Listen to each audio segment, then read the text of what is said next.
qui sont là, donc n'hésitez pas. Oui. Mais plus vite on aura répondu, plus vite... Non, pas lui, non, pas lui. C'est une question simple. Je voudrais que vous parliez un peu de l'avenir de Direct Show. Alors, bon, bah, salut les gars. Allô, allô. Donc l'avenir de Direct Show, je ne suis pas spécialiste dans le domaine, mais DirectX continue d'évoluer. Dans Windows Vista, on n'en a pas parlé, il y a une nouvelle version de DirectX qui arrive, c'est DirectX 10. Il y a quelques nouveautés qui arrivent, dont XNA, qui est un petit peu à part. Mais en tout cas, pour Direct Show, les WPF l'intégrera à terme. À terme, ce sera intégré dans WPF. L'évolution du Direct Show, votre question était peut-être par rapport au framework.NET. Parce qu'aujourd'hui, c'est une des librairies qui est pas très bien intégrée, en tout cas en .NET. Enfin, on peut le faire on peut tout maîtriser dans Direct Show qu'avec le C++ .NET. Donc je pense que ça va continuer à évoluer, mais aujourd'hui on n'a pas de nouveauté par rapport à l'intégration de Direct Show dans les langages classiques .NET, on va dire C# VB. Là, on n'a pas d'infos là-dessus. Par contre, la gestion des flux pour les médias sera intégrée dans WPF. Bon, et puis en plus, si c'est pour du C++, ça va, je pense que monsieur Rémi Thomas, parce qu'on se connaît en fait, hein, c'est pour ça que je me suis permis une familiarité quand même. Je ne serais pas permis ici. Rendez-vous 24. Et d'ailleurs, on a un choix à faire sur C++ et Direct Show d'ailleurs, si... Ah, à gauche.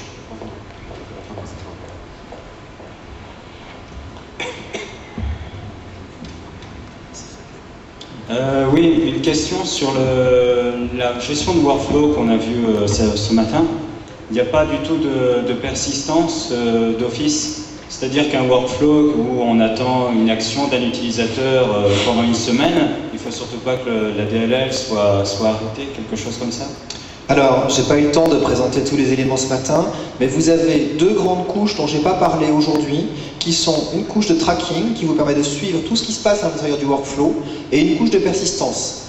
La couche de persistance, elle est faite en deux parties. D'une part, vous avez des API standards de persistance, une en mémoire, une pour SQL Server. Pour votre question précise, prenez la couche de persistance standard vers la base et vous aurez des workflows qui durent des semaines et des semaines sans difficulté. Et puis, vous pouvez développer vous-même vos API de persistance, c'est 2 ou 3 interfaces à implémenter et vous venez planter à l'intérieur d'un runtime le mode de persistance que vous souhaitez.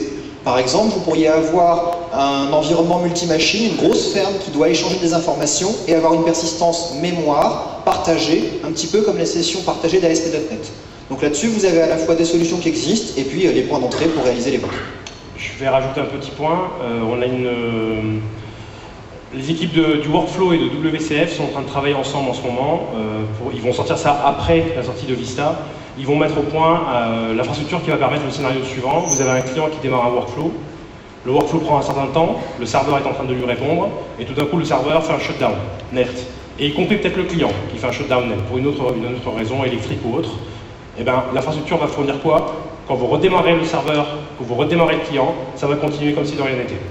Sans que vous ayez quoi que ce soit comme code à écrire. Ça c'est en cours. C'est en cours ça. À gauche. Allô? Oui, j'ai une question sur WPF/E. En fait, je voulais savoir, vu que derrière ça utilise le framework.NET, comment ça va s'intégrer en fait dans d'autres architectures au niveau des actions. Alors non, le but de WPF/E c'est d'être au maximum indépendant. Donc sur Macintosh par exemple, c'est un plugin qui réimplémente les spécifications de WPF. Donc c'est autonome. Ok. Mais comment c'est uniquement au niveau de l'affichage en fait. Comment derrière à l'interface, comment on va coder nos actions par exemple sur nos boutons, ce genre de choses.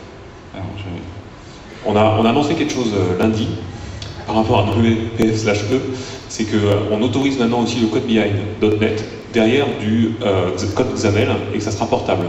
En fait, on a porté l'exécution du code .NET, donc la CLR, sur d'autres plateformes que Windows. Et ça sera Microsoft qui va le supporter, ça a été annoncé lundi.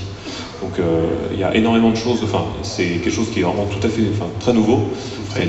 C'est vraiment tout frais et c'est... Je suis sûr, ça a été annoncé au Mix par rapport à ça, et ils l'ont montré. En fait, ils étaient sur une plateforme Macintosh, sur un Firefox, et ils exécutaient une application WPF, donc avec du code Behind qui tournait derrière. Donc c'était pas forcément que dans Internet Explorer, et surtout c'était pas sous Windows.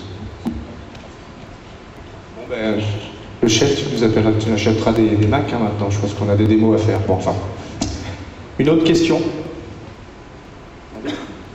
Allô? La Terre? La Lune? À droite là-bas, c'est ça? Oui? À droite là-bas, oui. Oui? On m'entend? Si, je vous vois. Et on vous entend. Vous avez pas présenté un peu Office 2007, vous n'avez pas parlé d'Access. Quiz d'Access. C'est pas moi.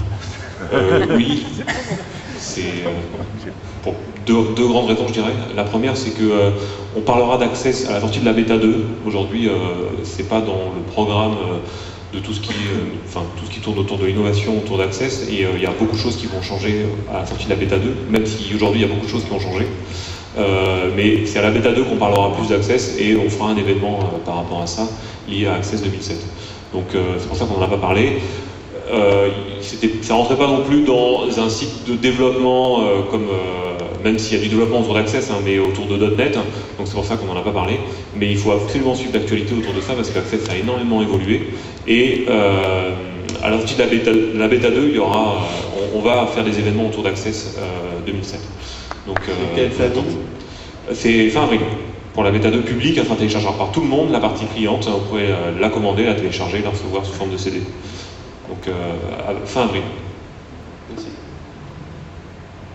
À gauche. Ouais. Oui, bonjour. Vous avez parlé que les applis WinForm restaient la référence. Vous avez parlé d'XAML. Vous avez parlé que les WinFX devenaient la référence. Qu'est-ce qu'on fait avec les applis web et Atlas? On y va ou on y va pas? C'est une bonne question. C'est une double question, ça. Pierre Luton.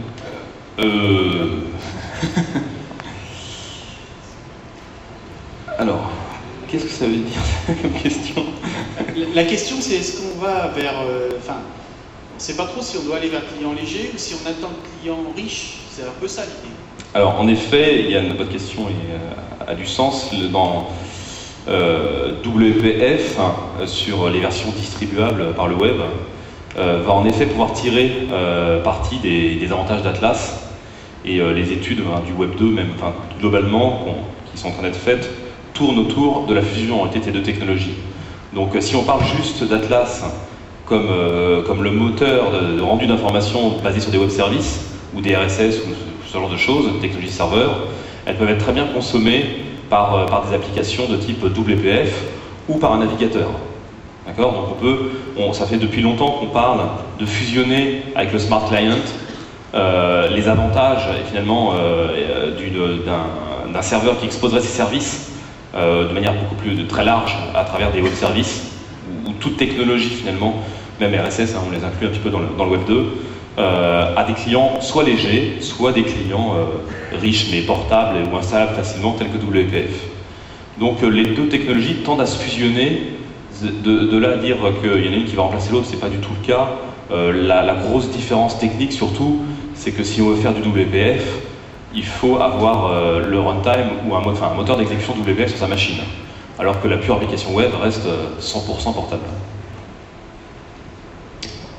On se prend une petite dernière question, je pense que vous êtes, comme nous, près de l'apéro, enfin comme moi, pardon.